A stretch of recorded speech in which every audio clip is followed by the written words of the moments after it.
Flamco presents Audio Comix episode number 19, Gyp's Psychic in Hyperspace. Yes, it's Audio Comix, the amazing tape series by Dan Rhetoric. Far-flung science fiction, stirring musical landscapes, $10 from Flamco. Subscribe now, collect them all. Charts, graphs, t-shirts, posters, watches, wind-up toys. There's no telling how the mighty Flamco empire will expand, and how about those killer trucks? Don't worry, without you to press play, there'd be no Audio Comix. And now for Gyp's Psychic. Gyp's Psychic's in hyperspace. It's where he went once Wendy died. Turned the hyperspace ray gun on himself and pulled the trigger.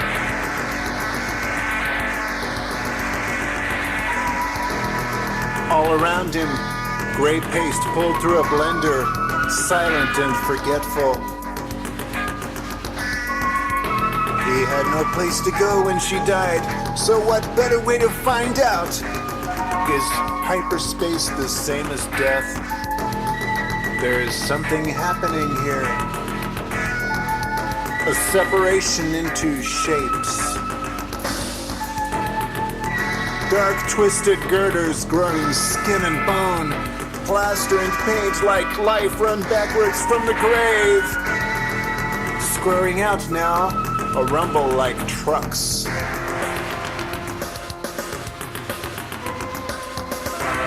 The lights come on!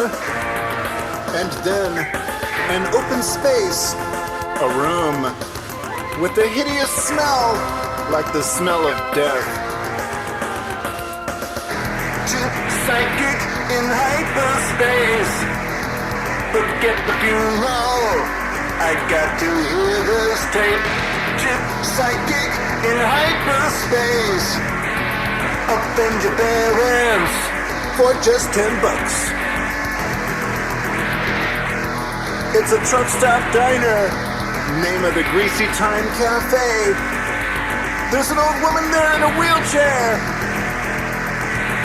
Gyp starts to push the chair outside, down the street, like he's supposed to do. But Gyp's tired. He's getting weak. He's getting older. She's getting younger. With a shock, Gyp realizes that it's Wendy in the chair. But as he reaches his aging skeletal hand down to touch her hair, everything starts to blur. Heat and light, cold and motionless air. In hyperspace.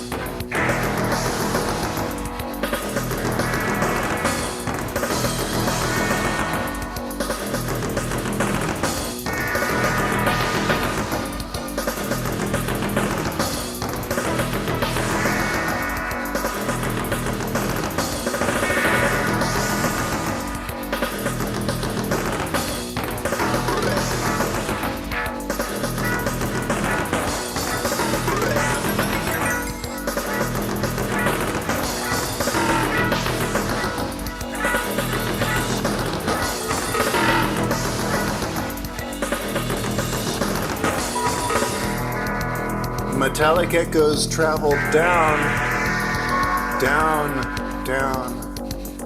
It was none of it real, like a dream.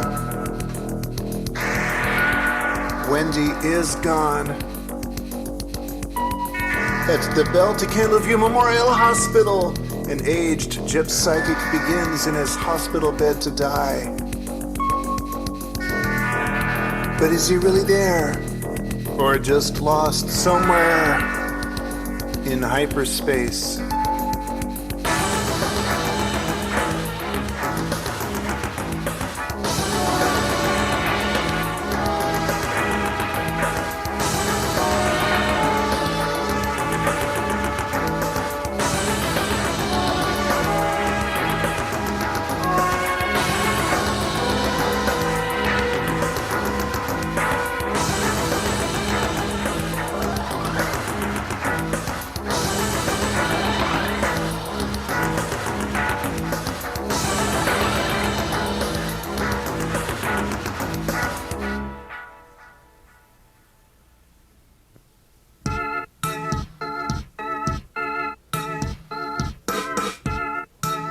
At the church which Flammy's rebuilt, they're having a mass, or trying to, but stuff keeps happening.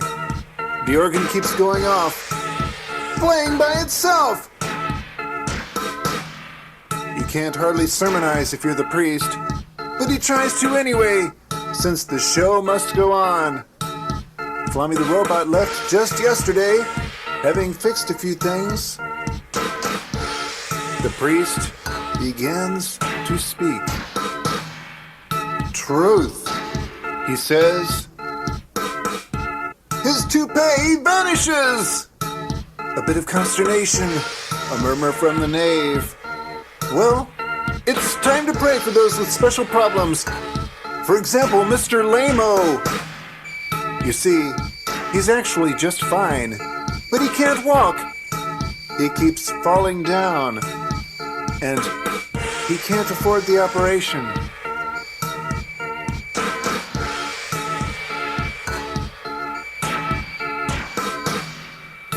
Let us pray for Mr. Lamo, really, says the priest, as thy divine majesty may help him to find the way to truth and righteous walking. Suddenly, Mr. Lamo's evil sister as Will is standing next to him, clutches her throat and dies. And what do you know? Mr. Lamo can now walk. Scattered applause. That the poor may be fed, intones the priest like a radio announcer. He's on a roll now.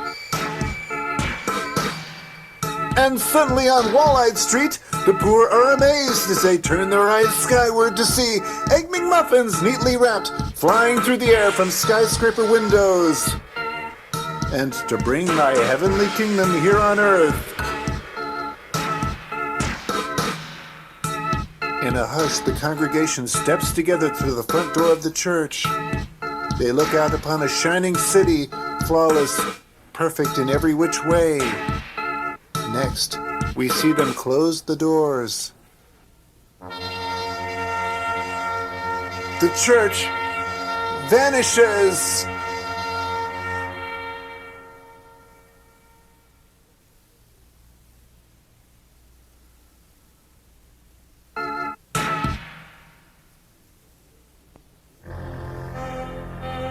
Marlon Brandex is at the Greasy Time Cafe. He's drinking his 17th cistern of hot Java. A pestering thought keeps pushing his hat back. Finally, he remembers. The twins! Jackie, Edwina, home, unfed. He rushes there to find them playing with matches. The sofa's on fire. Marlon puts the fire out and tries to scold them, but they just say, "You don't care, so we don't believe in you anymore," and turn their backs. Marlon's crushed. He stops trying to be good. He stops cleaning the house. He stops shopping for groceries. Face it, he just stops. Back at the Greasy Time Cafe, he tells Maggie Ma'am's proprietress that he's thinking of giving them up. "I'm thinking of giving them up," he says. She nods sadly at him. She nods wisely at him. 35 cups of coffee later, he storms home in a rage. He tells the tearful Jackie and Edwina, "I should have let you die." He falls over a few things, breaks a few more, poking throughout in the psychotic caffeine-driven frenzy now outlawed on a dozen planets. He takes a dented cardboard suitcase with him as he leaves, slamming the front door.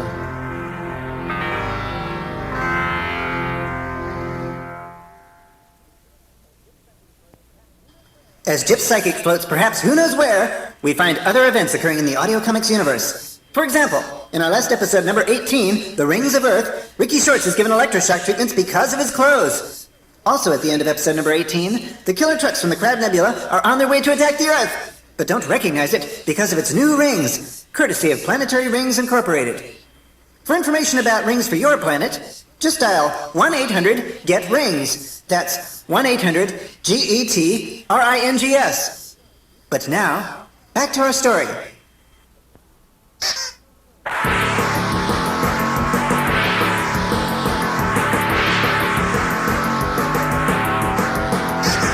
The killer trucks have finally found the Earth and attacked! Blazing in, rocket horns blasting really loud in the vacuum of space! But there's a John Prometheus and Sergeant Vapor Trail counterattacking the Flying Sponge. It's a giant fleet of trucks in a blocked-out pattern John knows from the Earth-Saturn Wars. No frontal attack here. They're using the famous Space Invaders maneuver, where at an unpredictable point, all trucks simultaneously break formation and proceed at random speed and direction. No way to fight or flee! What now? Using an old trick, John vents the bilge at light speed. This packs up the fleet with no shots fired! But it's not to be. It's a trick! A second wave of trucks, 10 times the size of the first, smashes down, force beams firing like a dentist drill out of control. No, it was actually the famous Uncle Remus maneuver, the tar baby. Out of here, yells John to the Sarge. I don't need a Big Mac. He slams the Flying Sponge into, yes, new improved Ultimate Hyperdrive.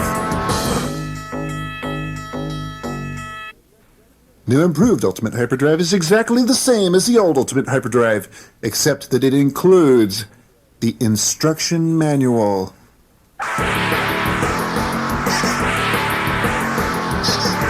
By split-second maneuvering, diving and dodging force beams, asteroids, and speed traps, John and the Sarge barely escape to hide the Flying Sponge in the ice mountains of the 10th planet.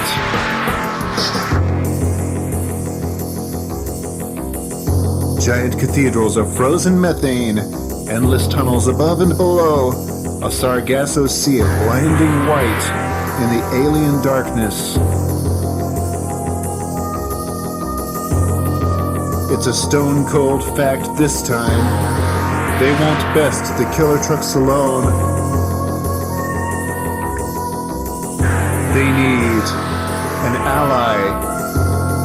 And who should they now meet in the ice mountains of the 10th planet but Dog UFO?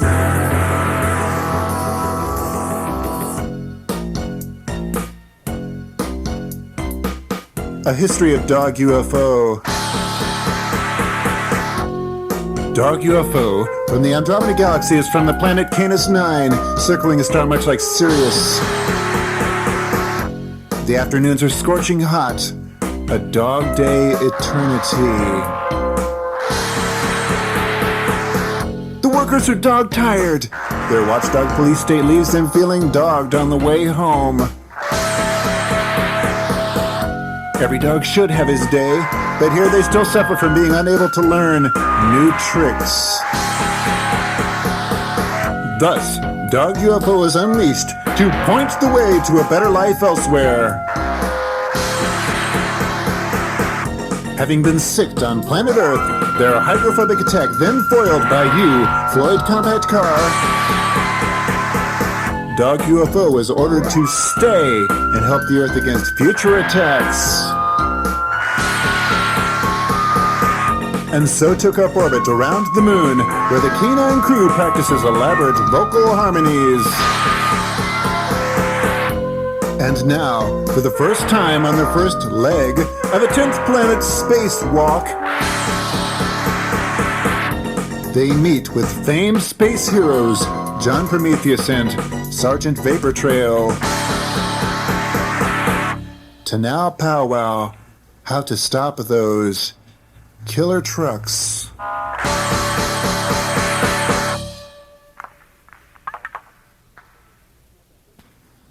With over 19 episodes complete, you can't miss out on Audio Comix. Audio Comix, the newest idea since Atlantis. Collect all the episodes and hear the adventures of Flammy the Robot, John Prometheus, Chip Psychic, Wendy Mills, Marlon Brandex, and the Twins. But you won't know if you don't buy. Sorry, that's how it is.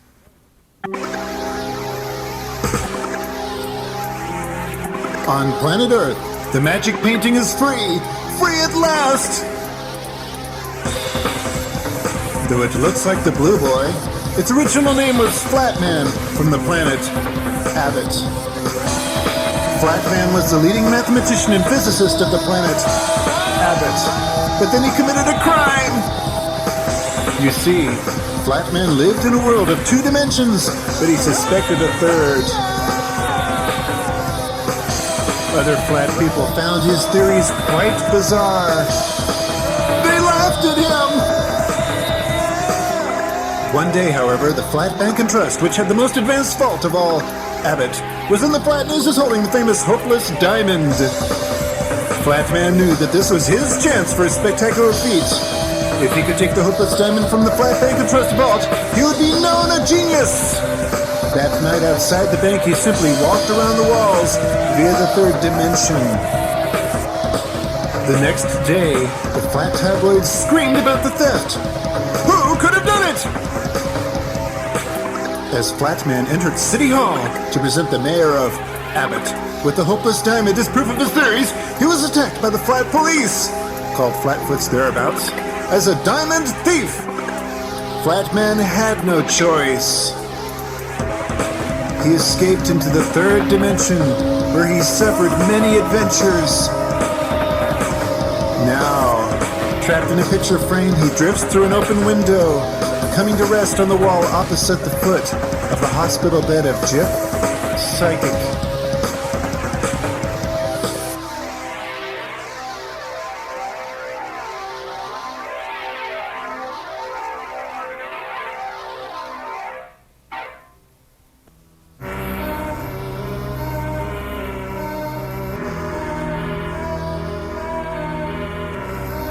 In hyperspace, or is it a dream vision?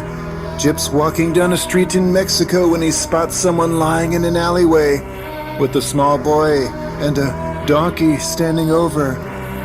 The boy appears to be selling his name, and further along, the street changes suddenly to a burned-out warehouse interior, a large rat lurking in the shadows. To Jip, there is a lesson to be learned here. Somewhere in this vast labyrinth of pictures and sounds, some which he recognizes, others which seem to belong to other names, other faces.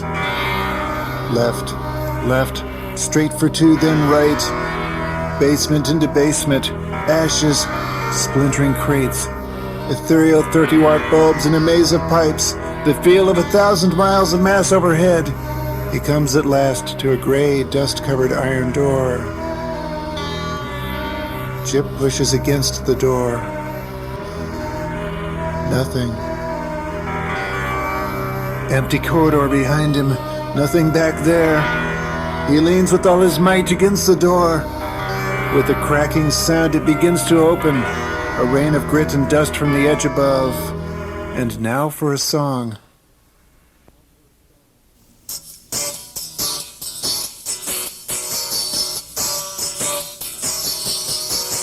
Everybody's got 2 heads, they just don't see 'em. Everybody's got 2 heads, they just don't see 'em. One of the heads keeps talking and talking. It keeps on talking, but nobody's listening. It's talking to someone who never said anything back. The other head is trying to figure. It keeps getting smaller, but it wants to be bigger. Problem is, it's listening to the other head. Everybody's got 2 heads, they just don't see 'em. Everybody's got 2 heads, but they don't.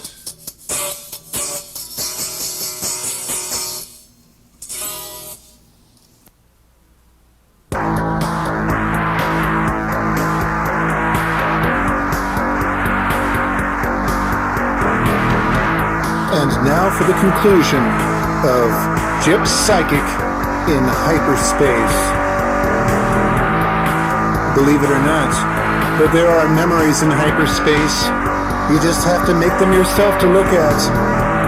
So Jip's looking at the Earth-Saturn Wars to when he played the part of Commander Kevlar of the elite Stratocaster Corps, leading a hard-bitten crew of John Prometheus, Sergeant Vapor Trail, Major Action Ricky Shorts, Billy Newt, Betty Remote Jr., Ernie Glasses, these their names known far and wide today.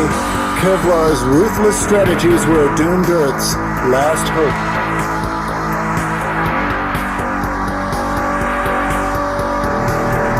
Kevlar had invented the Mnemonican Sync, which would mask an agent's identity, even from himself. Ricky Shorts, known then as Flebme Al-3, volunteered for this dangerous mission.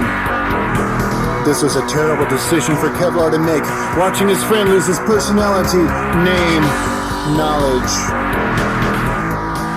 But the Earth had to be saved, and lesser measures had failed too many times over.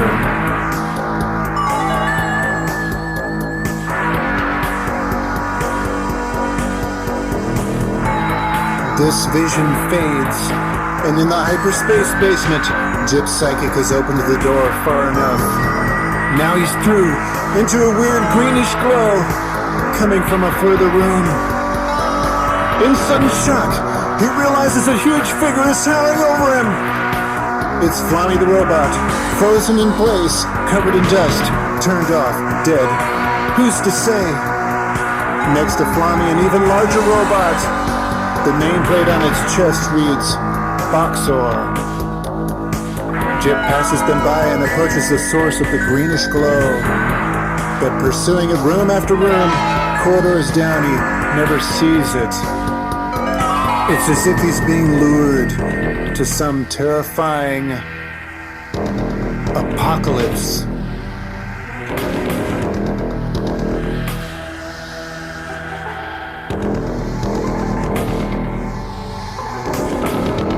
The evil Dr. Schmerzkopf is back. This was not planned.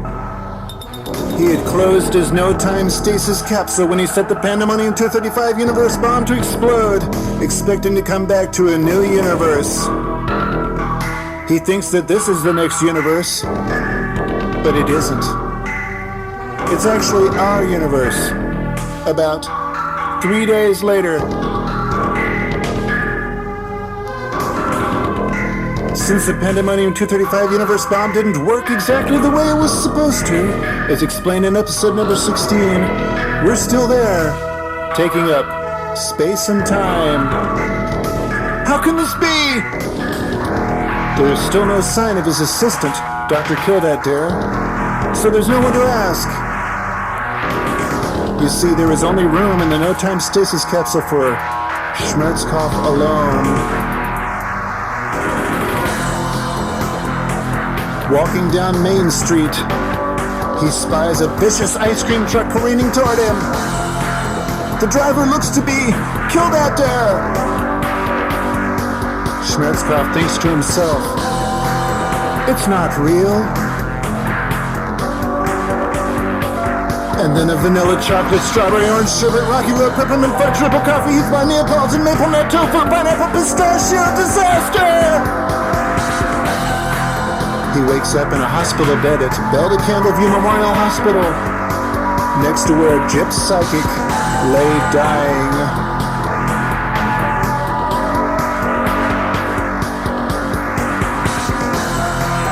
Due to an overcrowding in the electroshock ward, Ricky Shorts is wheeled down to the same room. Quite innocently, you, Floyd Compact Car, decide to go to the hospital for your annual checkup.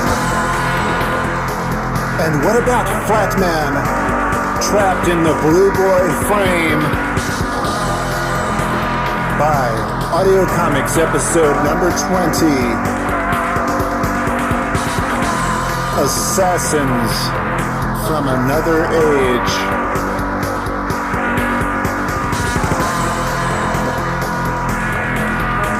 From Flamco.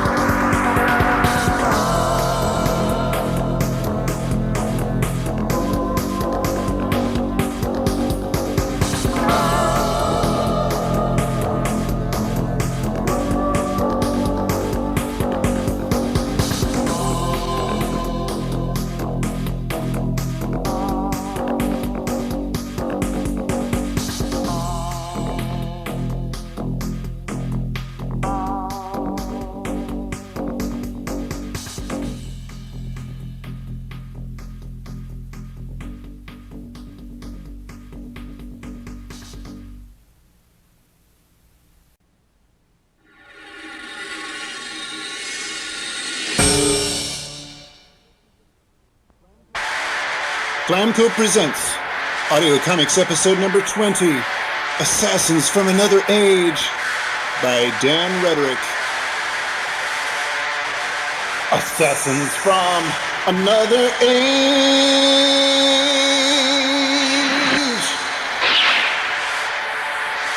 not knowing to turn the page. Assassins from another age.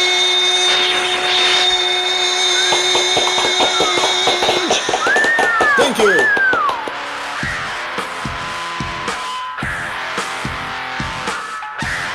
There's an assassin loose in the audio comics universe. You can admire an assassin because you know if he's doing his job. But this one is a character assassin.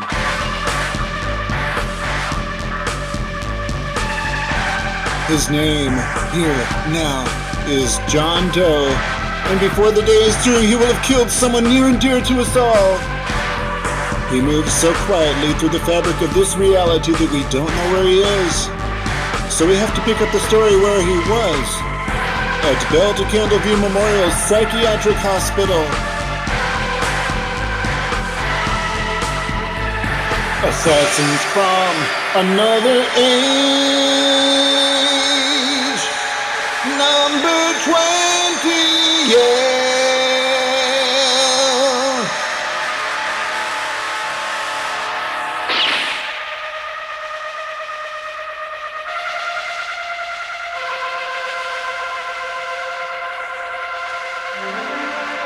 In our last episode, number 19, Gyp Psychic in Hyperspace, Gyp Psychic, evil psychiatrist Dr. Schmerzkopf, John Doe, and you, Floyd Compact Car, somehow all wound up in the same hospital room. This is a bit odd, you see. Gyp Psychic is still unconscious, lost in hyperspace. Schmerzkopf is recovering from being run over by an ice cream truck. John Doe, formerly Ricky Shorts, formerly Flebney Al 3, was electroshocked till the doctors got tired of him and is looking more dangerous every minute. And you, Floyd Compact Car, just came in for your annual checkup, but wound up getting someone else's gallbladder operation, during which your own gallbladder was lost. And so you now have to stay. So there you have it. 4 people facing each other, north, south, east, west. So what happens? You play bridge.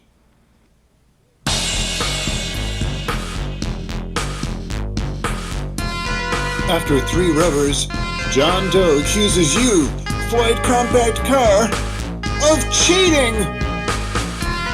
No one really knows the rules. Who does? Well, there's a big fight. Everybody but Schmerzkopf. Chairs flying, broken bones. We leave them now. And in the midst of it all, John Doe escapes! But how? It's quite simple, really. By assuming a painful, frozen, glib expression, he is able to pretend to be one of the hospital personnel.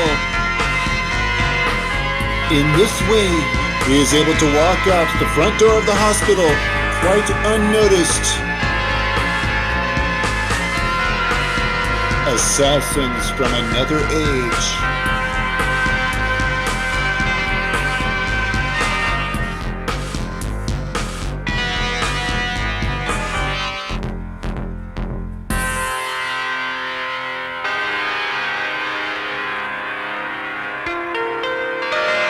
After several hours, in front of a bathroom mirror at the Howard Johnsons, he is, with great effort, able to remove the expression from his face. Otherwise, he will be taken back.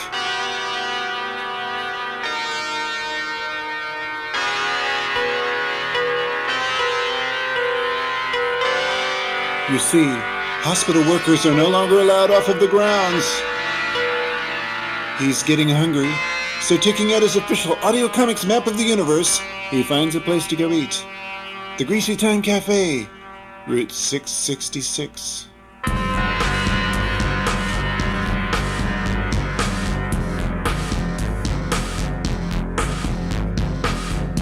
John Doe, assassin, is starting to get a headache.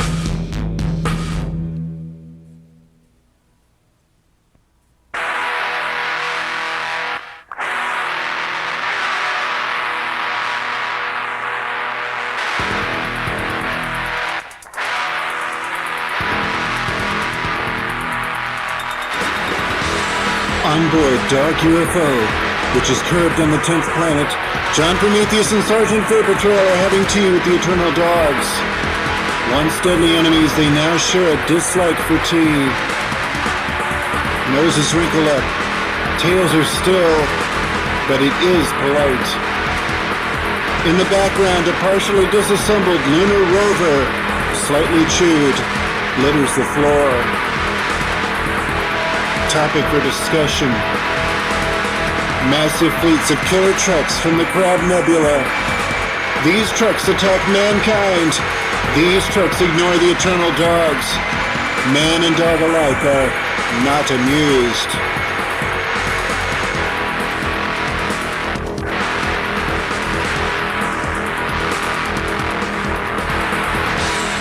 Having been defeated by the killer trucks in our last episode, John and the Sarge have joined forces with the Eternal Dogs. Woof, the dog leader says. Woof, woof. John knows that this must mean something like, oh, peace between dog and man, or something like that. He nervously fingers the box of emergency dog biscuits in his coat pocket. Like the colliding marching bands in an Ives orchestra piece, both races share a common purpose. An agreement is made, a treaty is signed, a plan is hatched. The tea is gone now, bowls scraping around on the floor.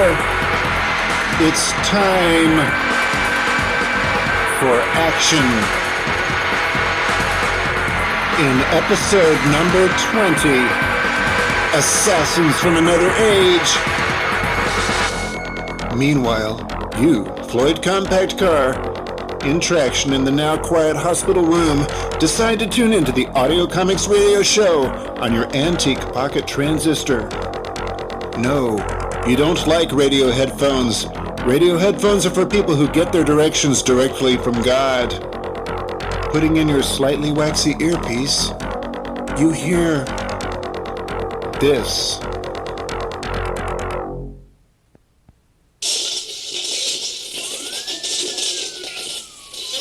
Earth Agent Newt calling the Overlords.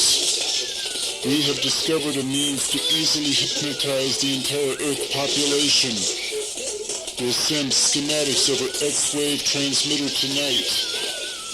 Execution of Invasion Plan Alpha begins within 7 days.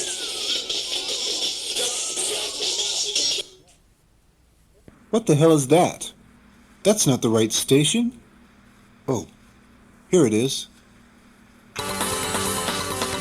Killer trucks under attack! First, Dark UFO snapping at their wheels, a hint of distraction, slipping and sliding. Then, the flying sponge. John Prometheus at the wheel, signals a left turn. 3 billion killer trucks, jackknife all over, it's a mess. An asteroid belt of broken bolts, fan belts, plastic dashboard bananas.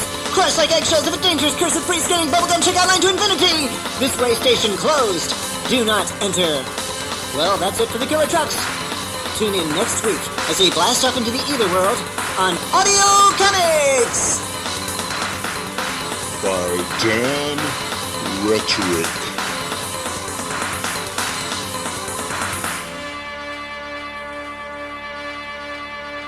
As this is one of the only shows broadcast over the electronic entertainment media not covertly controlled by the major drug manufacturing companies, this stunning victory by your favorite space heroes fills you with a sudden resolve. You, Floyd Compact Car, will find your gallbladder yourself. It will be a journey beyond anything you have ever imagined.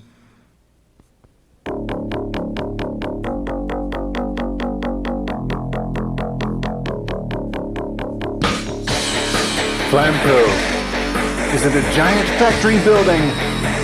Is it a lean-to hut? Is it a post office box? Or is it a room in your mind? Buy your favorite episodes. shock your brain with big electrodes, yeah. Speak to your friends in secret code, yeah. You cannot say you were not told, yeah. Buy your faith and put it on. You may be bright, but I'm brighter than the sun. Count your friends and see who's gone now. There's one. What is causing Flamco? And now for another chilling Flamco sound logo. Right here. Flamco! Flamco! Flamco! Flamco! Flamco!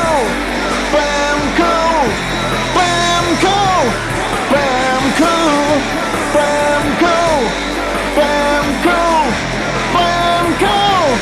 Flamco! Flamco! Flamco! Flamco! Flamco!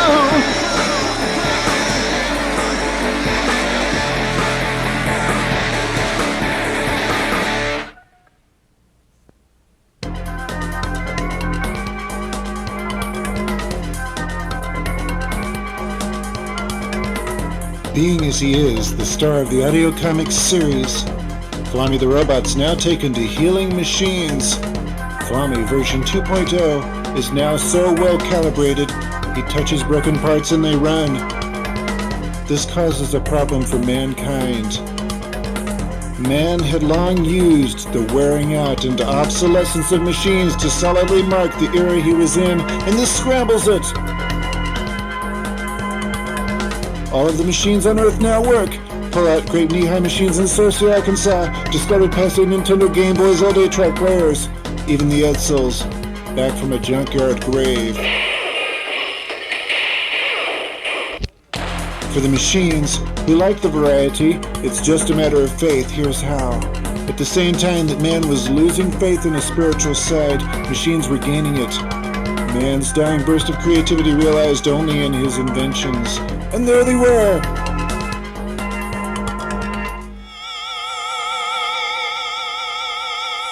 Buzzing right along, no doubts, knowing exactly what they were for. The clean, precise function of a mousetrap. Can opener, potato peeler, hair dryer, umbrella, clothespin, bowling ball, shoe tree.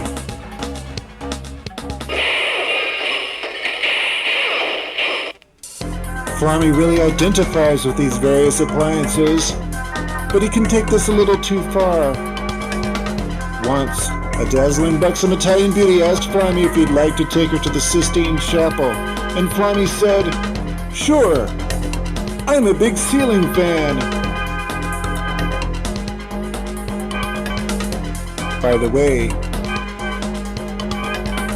that was a joke.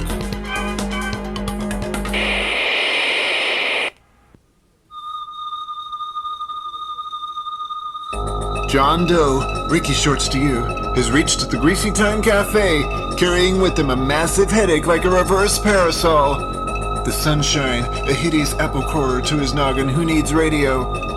He seats himself at the counter, orders a beer and blueberry cheesecake, head pounding. On the TV over the counter, a silent boxing match. Perhaps the sound is off. A large robot is squishing his human opponent's head. The victorious robot turns and points into the camera. The nameplate on his chest reads, Boxor. John Doe's headache increases. It's not the first time that Ricky Shorts has had things happen to his head. But now that he's seen the integral part that this will play in future episodes, he's had his lawyer drop all attempts to renegotiate his contract, and is now, once again, an enthusiastic member of the Audio Comics team.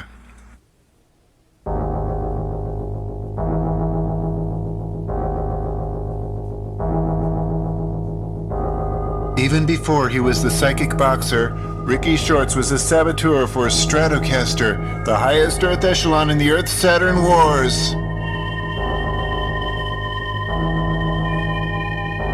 Under the precise and ruthless guidance of Commander Kevlar, Gyp Psychic to you, Ricky, using the name Flebne Al-3, would carefully assassinate certain enemy personnel and alter the workings of enemy equipment in such a way that the tampering would remain undetected. Confronted by a sudden frontal space assault, the Saturnian battleship forces would discover that the assistant French fry chef, missing for a week, was the only one who could repair the strangely inoperative backup force shield generators. Earth victory! Because of the need to penetrate enemy top security, Ricky was conditioned with the Nemnicon Sync, which would electronically shield his true memory from use, his mission thereafter unknown, even to himself. Flebne Al-3 did this of his own free will to save the Earth. Problem was, his records got lost, and so the conditioning was never removed. Like the Manchurian Candidate, he can still be triggered by such things as card games and Smurf cartoons into acts of unspeakable violence. And now, with the endless electroshock treatments of Belle de Candleview Memorial Hospital, these ancient commands are starting to run again.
Audio Comix. The continuing saga covering trillions of years, several universes, countless planets, lots of lifetimes, and no operating capital. Don't forget to order your Audio Comix Map of the Universe. You are here. Send for details. From Flamco.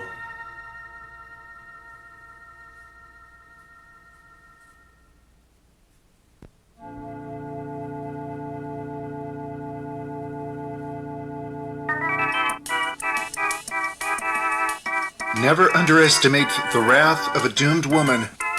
Sally Maybe's hair is out of control. It's going all over in frustration. The longer Silo goes without calling home, the more frazzled she gets, sticking out every which way. Silo Granger, President of the United States, is supposed to call his wife to end their 37-year marriage.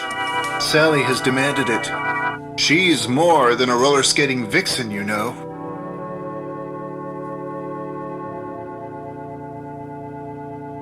The Entropy Express speeds through wherever, under a greenish morning sky. Sally's in the dining car, eating breakfast to the cheery sounds of Felix Albedo and his amazing Wurlitzer. It's a hearty meal of cornflakes, 3-egg omelet, bacon, sausage, toast, corned beef hash, potatoes, pancakes, waffles, country fried ham, oatmeal, orange juice, prune juice, apple juice, grapefruit juice, coffee, espresso, champagne, cappuccino, Dramamine, and a huge dripping dill pickle. You guessed it. Felix spies the pickle, launches into a speed samba cover of Havin' My Baby. Diners throughout the car put down their bacon and hastily wipe their hands in order to snap their fingers to the lively saccharine beat. When the tune is finished, Sally stands up to take a bow. All applaud and return to their hearty morning repast.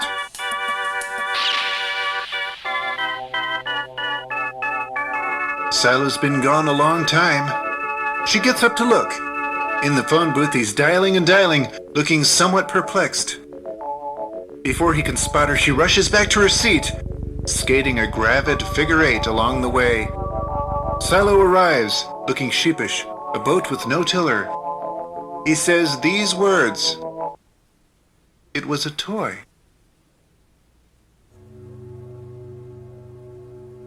Up front, in the cab of the Entropy Express, Engineer Bob, E-Bob for short, bereft of his own true love, has become a see-through plastic man with removable parts. E-Bob's assistant and pet dog Ralph is reading a sci-fi novel about dogs in space. He doesn't believe a word of it.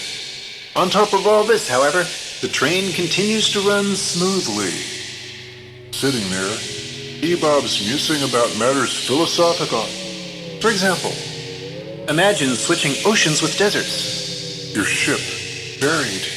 Your camel, ship of the desert, drowned. Or what about this? We all know people that repeat themselves. But what about reincarnation? Or what about this? Is it time travel that should be figured out? Or is it really that we need some way not to travel in time, to stay in one place? These unthinkable thoughts can only be found in audio comics.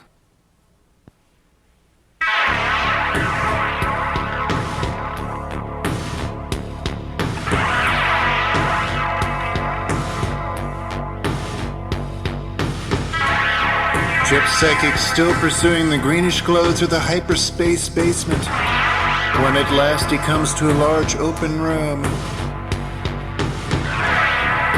In the center of the room, a shiny metallic chair with a strange array of electromagnetic coils around the headrest. It looks like a barber's chair. It looks like a throne. It looks a lot like the Nemnicon sink, Commander Kevlar's invention which once blanked the memory of assassin Fledney Al-3 in the Earth-Saturn Wars.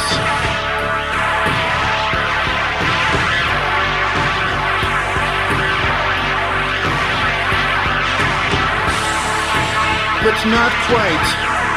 More like a dream copy for someone else.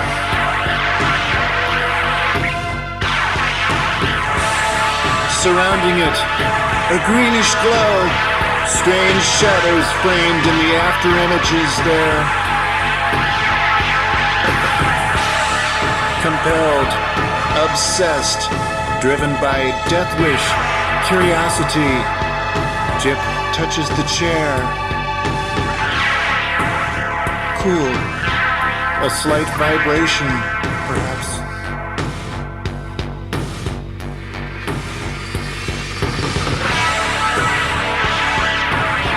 Jip finds himself sitting in the chair.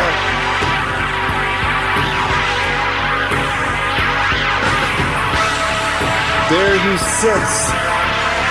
For a moment, nothing happens.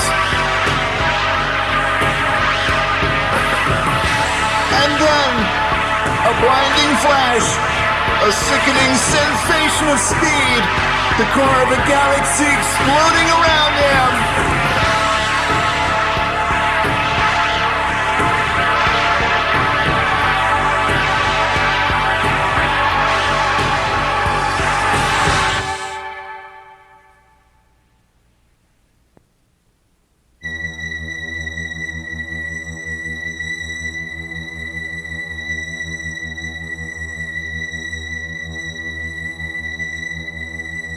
At what point does one decide to become an assassin? Is it like picking black in a game of chess? John Doe wonders, sitting there at the Greasy Time Cafe.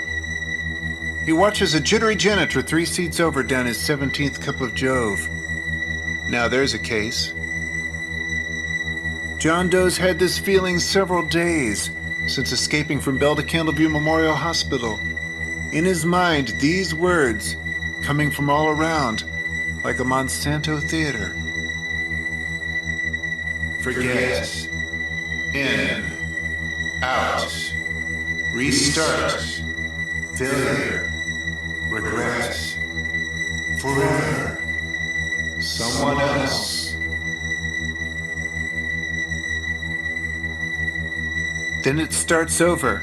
Like a Saturday matinee. Someone left gum in the seatbelt, he can't get out.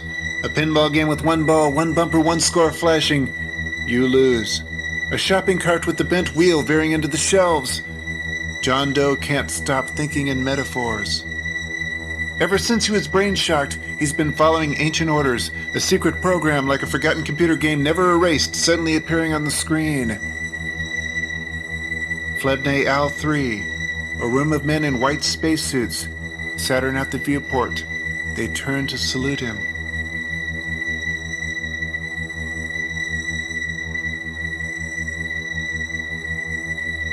The janitor runs out of the diner. John tracks him, only his eyes moving. Imaginary JK-48. 400 rounds per second, range 3 miles, 20 in space. Bow! Nope. No satisfaction there. Not even the promise of it. There's heat from the counter in front of him. Maggie Mams leans over him, leans over him some more, pouring a cup of coffee. She and the coffee are one, steaming hot. She has a deadly wink.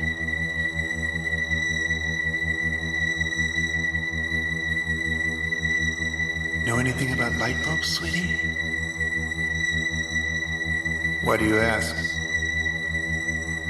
Well, there's one in the storeroom that needs changing. It's stuck so tight and I just can't get it out, and a new one needs to be screwed in hard. Would you care to help? Do you have a flashlight? Do I ever? What terrible fate lies ahead for John Doe?